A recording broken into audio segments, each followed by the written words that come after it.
oiseaux, quand il y a la tempête, ils fuient.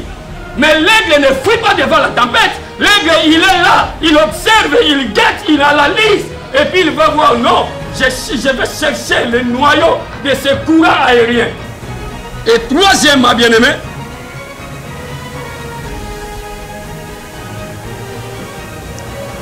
tu sais, dans la vie, il y a d'autres dons qui sont en nous, ne se révèlent que quand nous sommes devant les problèmes.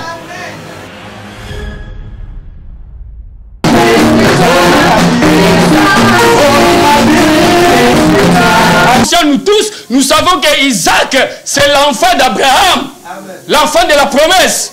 Qu'est-ce que Isaac a fait ici? La Bible nous dit ceci. Il était dans un pays étranger. Il essaya de creuser le puits de son père. À cette étape, Abraham était déjà mort. Lui, il était là, il essayait de creuser le puits de son père.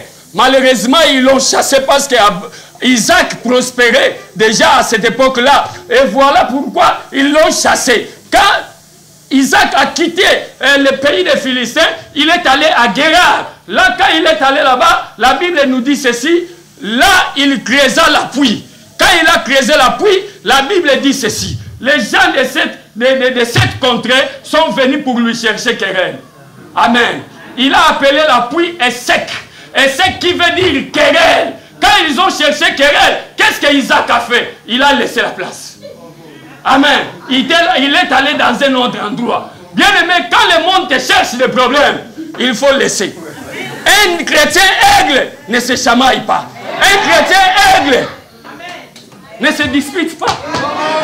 Tu n'as pas besoin, bien aimé, de se disputer pour des choses matérielles. Parce que si cela était destiné à toi, ce sera pour toi. Job dit ceci. Si Dieu, toi, tu veux faire quelque chose, qui osera te dire, que fais-tu? Il n'y a personne qui peut poser la question à Dieu si Dieu veut te bénir. Encore moins ton oncle, encore moins ta tante. Personne. Quand Dieu veut te lever, il te lèvera. Amen. C'est à toi, bien-aimé, d'observer les choses. Deuxièmement, quand il a quitté cet endroit, il est allé dans un autre endroit. Là aussi, on a cherché querelle. Mais là, il a appelé ça. Il a appelé cet endroit, au lieu d'appeler Essek. Là, il n'a pas appelé Essek. Là, il a donné un autre nom qui signifie opposition. Amen. Il y a eu l'opposition.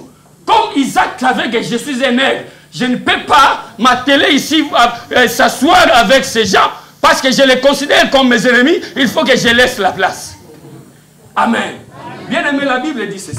C'est la bénédiction de l'Éternel qui l'enrichit et il ne l'a fait suivre d'aucun chagrin. Amen. Troisièmement, qu'est-ce qui s'est passé? Il a quitté le deuxième lieu pour aller au troisième lieu. Quand il est arrivé là-bas, la Bible dit ceci, il se transporta de là et creusait un autre puits pour lequel on ne cherchait pas querelle. Il appela Rehoboth. Qu'est-ce qui signifie Rehoboth? Rehoboth veut dire l'Éternel nous a mis au large.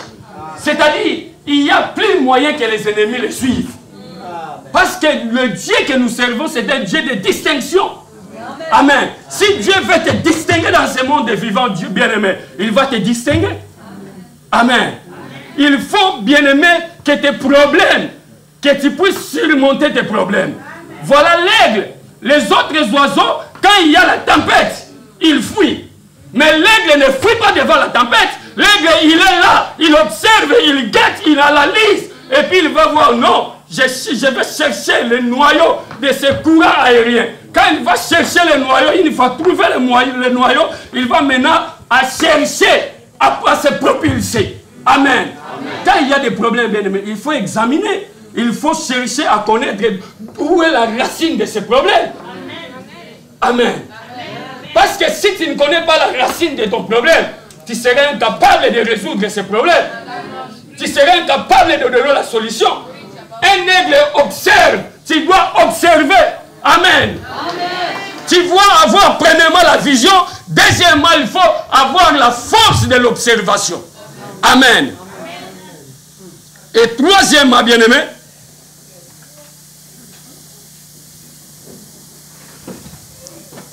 tu sais, dans la vie, il y a d'autres dons qui sont en nous, ne se révèle que quand nous sommes devant les problèmes. Un sage dit ceci. Je crois que c'est un Français. Il a dit ceci. L'homme se mesure devant les obstacles. Antoine Saint-Exupéry, il a dit l'homme se mesure devant les obstacles. C'est devant les obstacles qu'on connaîtra que tu es un homme ou tu es une femme.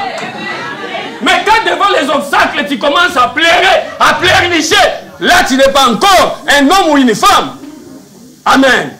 Un aigle n'a pas peur des problèmes. Amen. Parce que tes problèmes, bien aimé, si tu es un aigle, cela te servira d'escalier. Amen. D'ailleurs, dans la vie, il y aura toujours des problèmes. Les malheurs atteignent souvent les justes, mais l'Éternel en délivre toujours. Il y a des adverbes. Le malheur atteint souvent. Souvent, c'est l'adverbe. Quant au malheur, c'est souvent. Quant à la délivrance, l'adverbe est toujours. Amen. C'est-à-dire, Dieu est là, bien-aimé, pour nous donner la solution toujours, quels que soient les problèmes. Amen. Troisièmement, j'ai dit ceci. Je suis très rapide là. L'aigle s'entraîne continuellement durant sa vie. Amen. Tu es un aigle. Tu dois t'entraîner tous les jours. Chaque jour de ta vie. Laisse-moi te dire une chose, bien-aimé.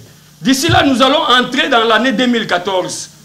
Chaque jour que Dieu nous donne, c'est un jour nouveau. Amen. Il faut profiter. Parce que la Bible dit, nous ne savons pas ce qu'un jour peut enfanter. Bien-aimé, un jour peut enfanter la richesse. Un jour peut enfanter la bonne santé. Un jour peut enfanter le mariage. Laisse-moi te poser une question. S'il y a des célibataires ici qui ne sont pas encore mariés, est-ce que les samedis sont déjà finis? Non. Il y a encore des samedis. Comme il y a encore des samedis, c'est qu'il y aura un samedi pour ton mariage. Est-ce que des autos, on a suspendu de vendre des autos? Non. Est-ce qu'on a suspendu de vendre des maisons ici? Non. Comme on est en train de vendre des autos, des maisons, il y aura un jour pour toi. C'est pourquoi moi, comme je suis un aigle, je crois en Dieu qu'un jour je vais acheter un avion. Parce que je suis un aigle.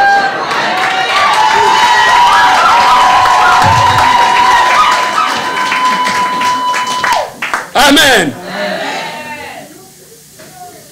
L'aigle se rajeunit sans cesse. L'aigle se rajeunit sans cesse. Qu'est-ce que l'aigle fait? L'aigle est bien aimé. Quand nous observons bien l'aigle, tu verras que quand l'aigle commence à vieillir, il y aura un temps, il va aller dans l'ombre. Il va se cacher pour se déprimer. Amen. Pour enlever la vieillesse. Qu'est-ce que je veux dire par là? Quand un chrétien remarque que sa vie, rien ne marche, c'est-à-dire tu es dans une étape de la vieillesse, il faut retourner à Dieu, celui qui t'a créé, pour qu'il te donne la force.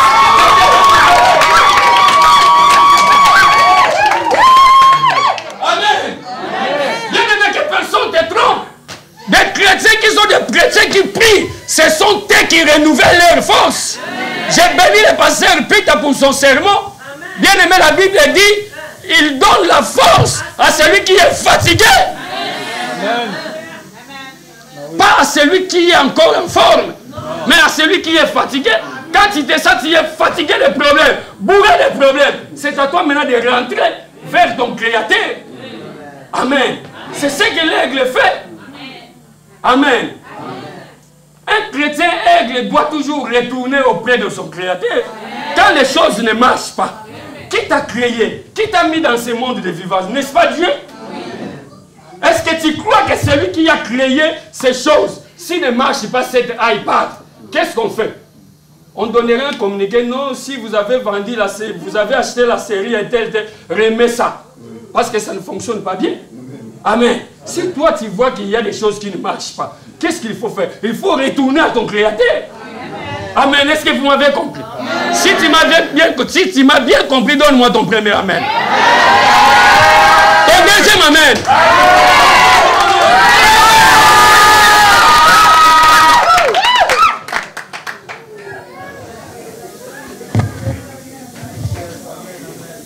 L'aigle se nourrit de la viande fraîche. L'aigle se nourrit de la viande fraîche. C'est-à-dire, l'aigle ne se nourrit pas de la nourriture d'hier. Non. L'aigle, c'est celui qui se nourrit. Chaque jour, il y a un repas approprié pour lui. Amen.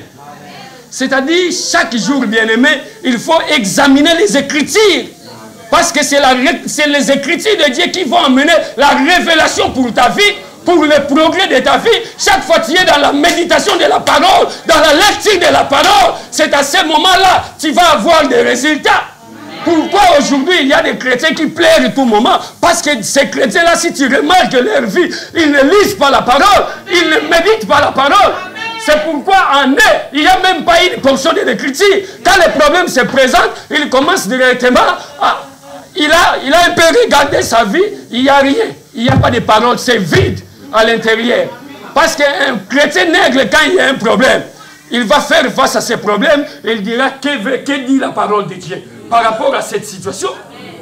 La parole dit que les faibles disent nous sommes forts. Amen. Que les pauvres disent nous sommes riches. Apôtre Paul est allé plus loin pour dire rien ne me séparera de l'amour du Seigneur. Amen. Amen. Dernier point, parce que je suis à la fin. Les serpents, pardon, l'aigle a seulement peur des serpents. Amen. Amen. Que veut dire serpent? Satan. Que veut dire serpent? Le péché. Amen. Un chrétien aigle doit avoir peur du péché. Bien aimé, aussi longtemps que tu vivras par le péché. J'ai béni Dieu pour notre Père, Papa Kabilouba, lui qui nous a prêché à propos de tout ça. Bien aimé, si tu es un chrétien que tu vis dans le péché, tu resteras un chrétien superficiel.